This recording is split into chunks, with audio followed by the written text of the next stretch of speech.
Je m'appelle Eliane. À 63 ans, je n'aurais jamais imaginé finir ma vie assise dans un tribunal, regardant mon existence entière s'effondrer à cause d'une signature que j'avais donnée par amour. Madame Faure, comprenez-vous ce que vous avez signé ? La voix de l'avocat me parvenait comme à travers une épaisse couche d'eau. Les documents étalés devant moi auraient tout aussi bien pu être rédigés en chinois. Tout ce que je voyais, c'était le sourire satisfait de ma belle-fille Élodie, assise au premier rang, à côté de mon fils Thomas. Elle lissait sa jupe, l'air de celle qui vient de remporter une partie d'échecs dont je ne connaissais même pas les règles. 3 mois plus tôt, Élodie était venue me voir, les larmes aux yeux, dans ma cuisine, qui sentait encore le café et la cire d'abeille. « Eliane, on est fichu !» avait-elle sangloté en agrippant mes mains. L'entreprise de Thomas coule. La banque menace de saisir notre pavillon. Les enfants. Tes petits-enfants vont se retrouver à la rue. Je me souviens de la douleur physique que j'ai ressentie pour eux. Élodie avait toujours eu un côté théâtral, mais la voir si démunie avait réveillé mon instinct maternel. Qu'est-ce que je peux faire, ma chérie ? Il faut qu'on consolide nos actifs temporairement, avait-elle expliqué en étalant des papiers officiels sur ma table en chêne. Si on met ta maison en garantie pour un prêt relais, on sauve tout. C'est juste de la paperasse, Eliane. Juste le temps qu'on se refasse. 6 mois maximum. J'aurais dû appeler mon notaire. J'aurais dû poser des questions. Mais quand votre fils unique vous regarde avec des yeux de chien battu et murmure « Maman, s'il te plaît, tu es notre seul espoir », quelle mère répond « Non, cette maison m'appartenait depuis 37 ans. Jacques et moi l'avions achetée quand Thomas apprenait à marcher. Nous avions gratté chaque centime pour l'apport. Nous avions poncé les parquets, nous-mêmes planté le magnolia au fond du jardin, construit la terrasse, où nous avions passé tant d'étés. Depuis la mort de Jacques, 8 ans plus tôt, cette maison était mon refuge, ma sécurité, la preuve tangible d'une vie de labeur. Mais j'ai signé, parce que je les aimais, parce que la famille, c'est sacré. 3 semaines plus tard, Élodie a frappé à ma porte. Son expression avait changé. Fini les larmes, fini la détresse. Elle avait le visage froid et fermé d'un huissier de justice. « Il faut qu'on parle », a-t-elle dit en entrant, sans attendre mon invitation. « Il y a du nouveau pour la maison. » Mon estomac s'est noué. « Quel genre de nouveau ?» Elle m'a tendu une enveloppe épaisse. « Les papiers que tu as signés. » Ce n'était pas juste une garantie hypothécaire. C'était une donation-partage avec usufruit temporaire convertible. En gros, tu nous as transféré la propriété. Et nous avons décidé de vendre. Les mots m'ont frappé comme un coup de poing au plexus. Transférer la propriété. Mais tu as dit que c'était temporaire. J'ai dit qu'on devait consolider les actifs. La maison est un actif. Thomas et moi avons décidé qu'il valait mieux vendre pour réinjecter le capital dans sa boîte. C'est plus sain économiquement. Je me suis effondrée sur mon canapé, ce même canapé où j'avais bercé Thomas quand il avait la varicelle. Élodie. C'est ma maison. Où suis-je censée vivre ? Elle a haussé les épaules. Un simple mouvement d'épaule qui a effacé 30 ans de gentillesse. Tu trouveras bien quelque chose. Tu es débrouillarde. Et puis avec ta petite retraite, c'était trop grand pour toi de toute façon. Quand j'ai appelé Thomas, la voix tremblante, sa réponse a été pire que la froideur de sa femme. C'était de la lâcheté pure. Maman, désolée, mais c'est Élodie qui gère l'administratif. On ne peut plus se permettre d'entretenir ton train de vie. Mon train de vie. Je vivais avec une pension de réversion modeste. Je chauffais à 19 degrés. et je faisais mes courses chez Lidl. C'est moi qui payais leurs vacances, les fournitures scolaires des petits, les réparations de leur Audi. L'ironie était suffocante. L'agent immobilier est arrivé le lendemain. Une femme dynamique qui parlait de potentiel et de homestaging, pendant que je me sentais devenir un fantôme chez moi. J'ai dû partir. J'ai trouvé un studio de 20 mètres carrés à l'autre bout de la ville, dans une résidence des années 70 qui sentait le chou bouilli et le tabac froid. Le loyer engloutissait la moitié de ma pension. Une fois l'électricité et les courses payées, il me restait à peine 150 € pour vivre. Mes économies fondaient. Je n'avais pas le choix. C'est là que j'ai vu la publicité sur un abribus. Devenez chauffeur VTC.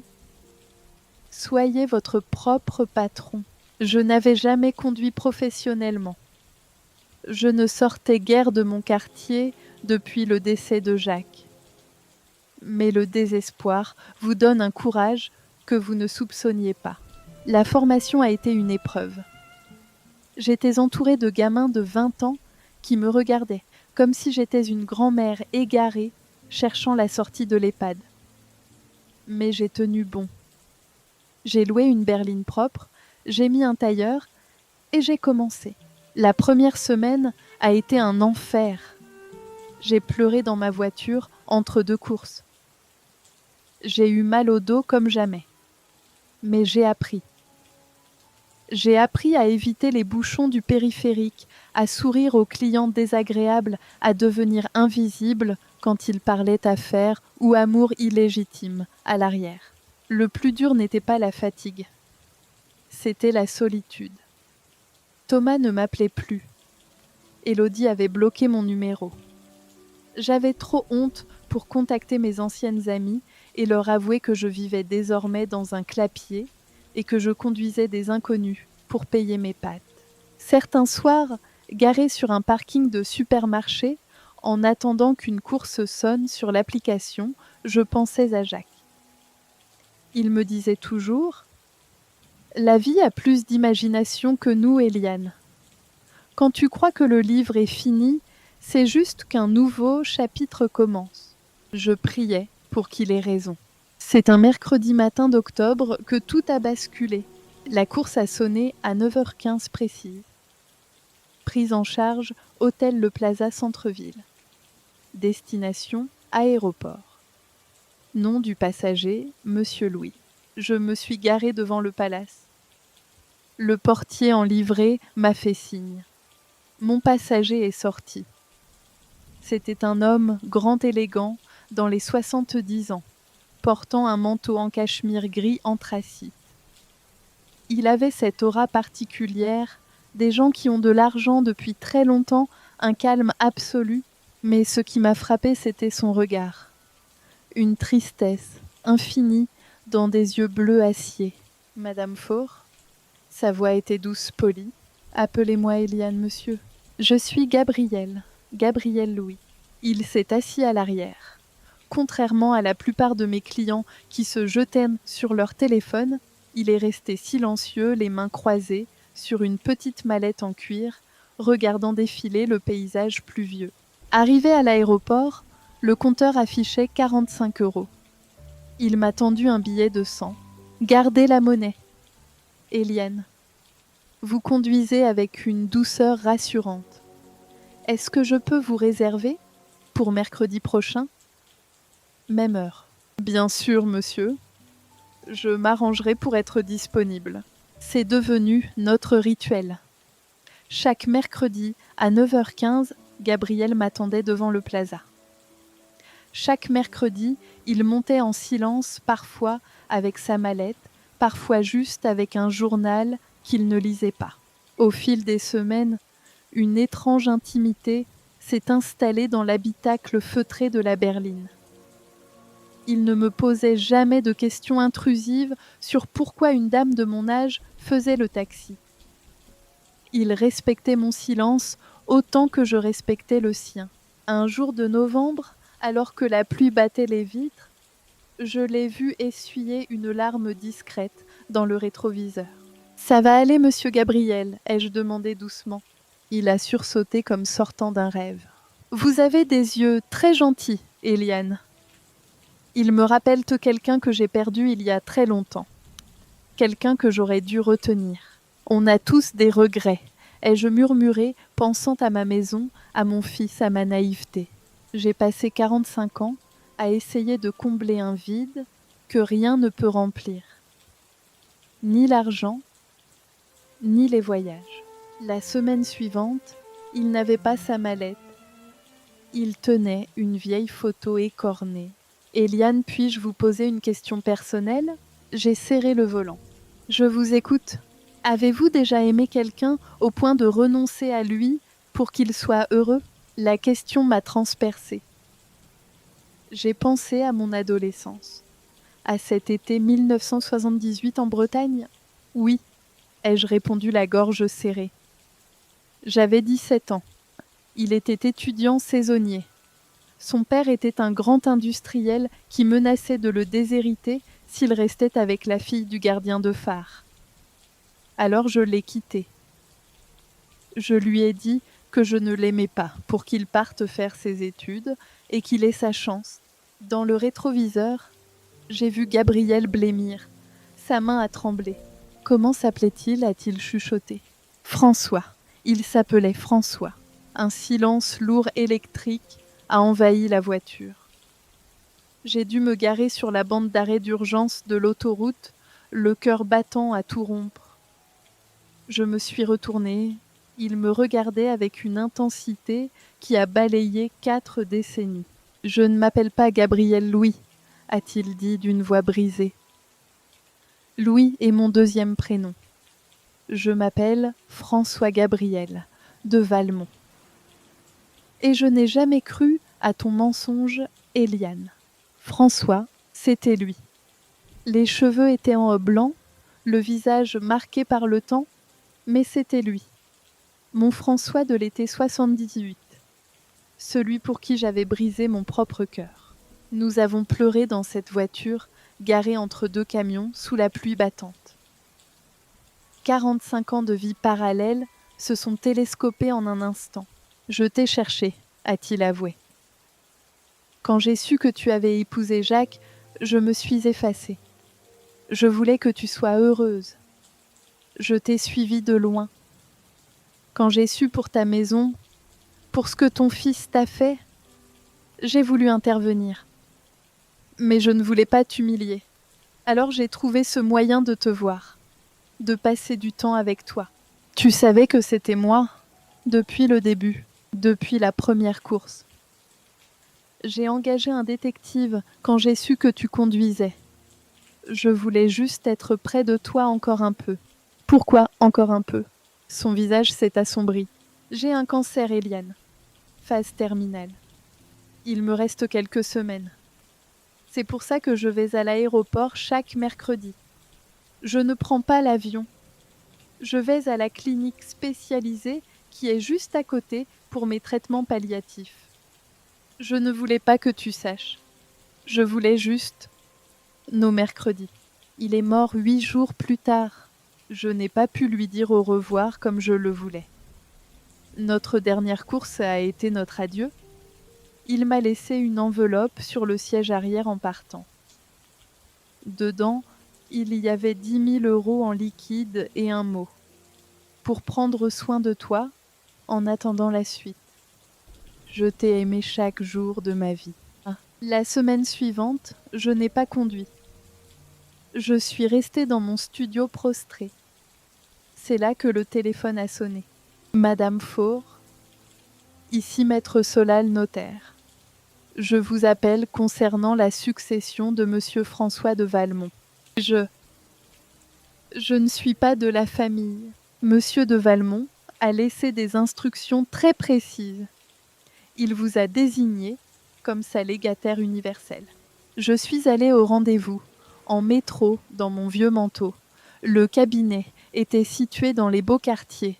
Maître Solal m'a reçue avec une déférence qui m'a mise mal à l'aise. Madame Faure, Monsieur de Valmont n'avait ni femme ni enfant. Il a bâti un empire immobilier. Il vous lègue l'intégralité de sa fortune, ses biens immobiliers et son portefeuille d'actions.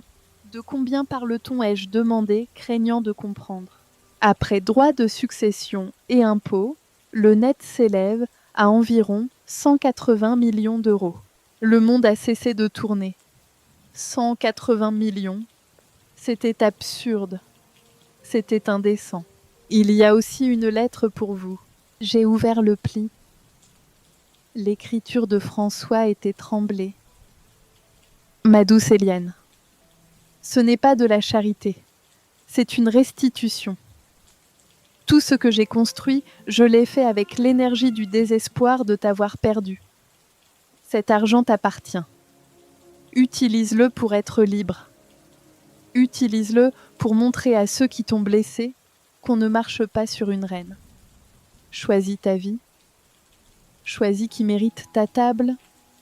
Je t'aime. François. Il m'a fallu 3 jours pour réaliser. 3 jours à regarder le plafond de mon studio en me disant que c'était un rêve. Le 4e jour, j'ai appelé Thomas. Maman, ça fait des mois. Qu'est-ce que tu veux? On est débordés là. Je dois vous voir. Toi et Élodie. Demain 14h, à la maison. On n'a pas le temps pour tes jérémiades, maman. Demain. 14h. C'est la dernière fois que je te demande quelque chose. J'ai raccroché. Le lendemain, je me suis garée devant mon ancienne maison. Élodie avait fait repeindre la façade en gris anthracite. C'était froid moderne, sans âme. Mes rosiers avaient été arrachés pour faire place à du gravier zen. Ils m'ont reçu dans le salon. Mes meubles avaient disparu, remplacés par du design italien hors de prix. « Bon, qu'est-ce qu'il y a ?» a soupiré Élodie en croisant les bras. Si c'est pour demander de l'argent, c'est non. L'entreprise de Thomas a encore besoin de trésorerie. J'ai posé mon sac calmement. Je n'avais pas changé de vêtements, mais j'avais changé d'âme. Je voulais juste vous donner des nouvelles. Lundi, j'ai hérité. Ils se sont regardés amusés. Hérité de qui? De la vieille tante Marthe et ses 3 chats, a ricané Thomas. Non, d'un client. Un amour de jeunesse. J'ai hérité de 180 millions d'euros. Le silence a été total. On aurait pu entendre une mouche voler. Le ricanement de Thomas s'est figé en une grimace grotesque. C'est une blague, a demandé Élodie, sa voix montant dans les aigus.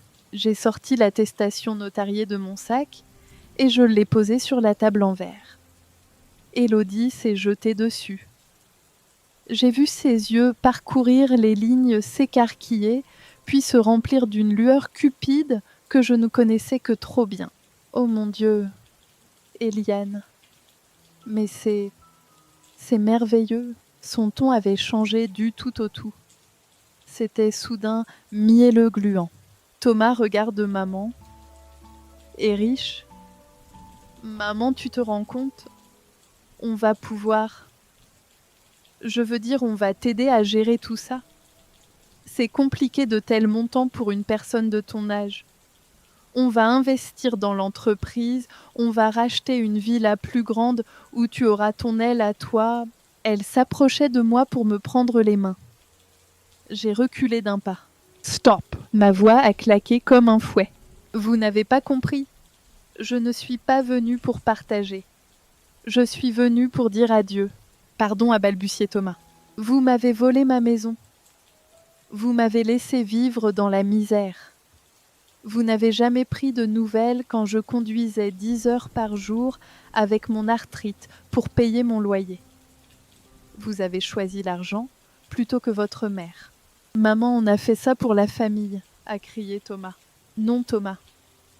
Tu as fait ça pour ta femme et ton confort. J'ai ouvert des comptes bloqués pour mes petits-enfants. Ils auront leurs études payées et un capital à leur majorité géré par un cabinet d'avocats indépendant. Vous ne toucherez pas un centime. Ni pour ton entreprise, ni pour tes sacs à main, Élodie. Tu ne peux pas faire ça. C'est notre héritage, a hurlé Élodie. C'est mon argent et c'est mon choix. Je me suis dirigée vers la porte. Je me suis arrêtée une dernière fois, regardant ce salon qui n'avait plus rien de chez moi. Cette maison, je comptais la racheter pour retrouver mes souvenirs. Mais je réalise qu'elle est, comme vous, vide et froide. Gardez-la. Je m'en achète une autre demain. Une vraie. Je suis sortie sous le soleil, laissant derrière moi leurs cris et leurs supplications. 6 mois ont passé. Je vous écris depuis la terrasse de ma nouvelle maison, une vieille bastide en Provence que je restaure doucement. J'ai un jardin immense, plein de lavande et d'oliviers. J'ai retrouvé des amis d'enfance. Je voyage. Thomas essaie de m'appeler tous les jours. Je ne réponds plus. J'ai appris tardivement que le pardon ne veut pas dire l'oubli et que la protection de soi est parfois le plus grand acte d'amour. François m'a donné bien plus que de l'argent. Il m'a rendu ma dignité. Il m'a donné le pouvoir de dire non. Je pense souvent à lui, assise sur le banc de pierre, face à la vallée. Je me dis que l'amour le vrai traverse le temps et les trahisons. Et que parfois, il faut tout perdre pour comprendre ce qui a vraiment de la valeur. Et vous, qu'auriez-vous fait à ma place? Auriez-vous pardonné à votre fils? Dites-le moi en commentaire. Je suis curieuse de vous lire.